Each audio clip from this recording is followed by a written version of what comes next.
एक मारवाड़ी था, उसको घूमने का बड़ा शौक था।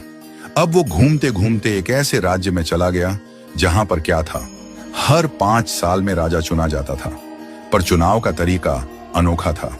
एक हाथी आता, सूंड में माला लेकर, और सबके बीच घूमता था।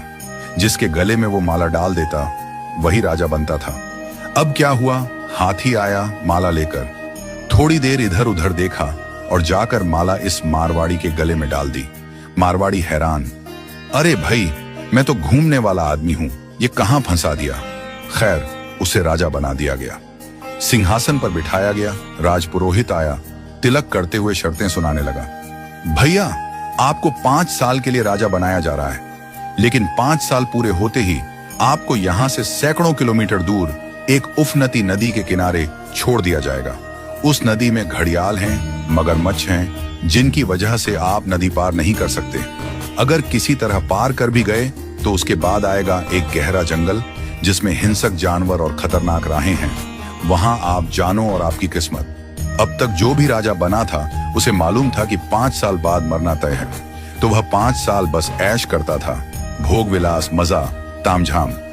लेकिन यह मारवाड़ी अलग निकला। उसने सोचना शुरू किया, अब मुझे 5 साल बाद क्या करना है। राज्य की जो भी आमदनी आती थी उसमें से 51% जनता की भलाई में लगाने लगा, और बचे हुए 49% से उसने अपने आगे की प्लानिंग की। पहले साल उसने नदी पर एक पुल बनवाया, दूसरे साल उस पार के जंगल को साफ करवाया, खेती के लायक जमीन बनवाई, तीसरे साल वहां सड़कें बनवाई, लोग वहां बसने लगे, गांव और मोहल्ले बनने लगे।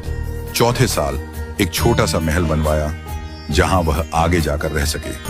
5वें साल अपने जीवन भर का खर्च, जरूरी चीजें, अनाज, सब कुछ वहां स्टोर करवा दिया। अब 5 साल पूरे हो गए। परंपरा के अनुसार लोग उसे ढोल नगाड़ों के साथ विदा करने आए। लोगों की आंखों में आंसू थे। कहने लगे, ऐसा राजा हमने पहले कभी नहीं देखा। वो राजा था मारवाड़ी, शांत मुस्कान के साथ सबको प्रणाम किया और उस पुल पर चढ़ गया जो उसने खुद बनवाया था। लोग अवाक रह गए। हजारों राजा आए गए, मारे गए, लेकिन ये पहला राजा था जो भवसागर को पार कर गया।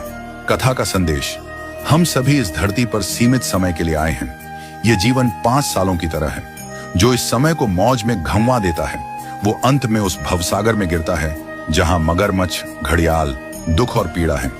लेकिन जो जीवन का उपयोग अच्छे कर्मों, जनसेवा और प्रार्थना में करता है वो इस जीवन से परे उस पार पहुंच जाता है।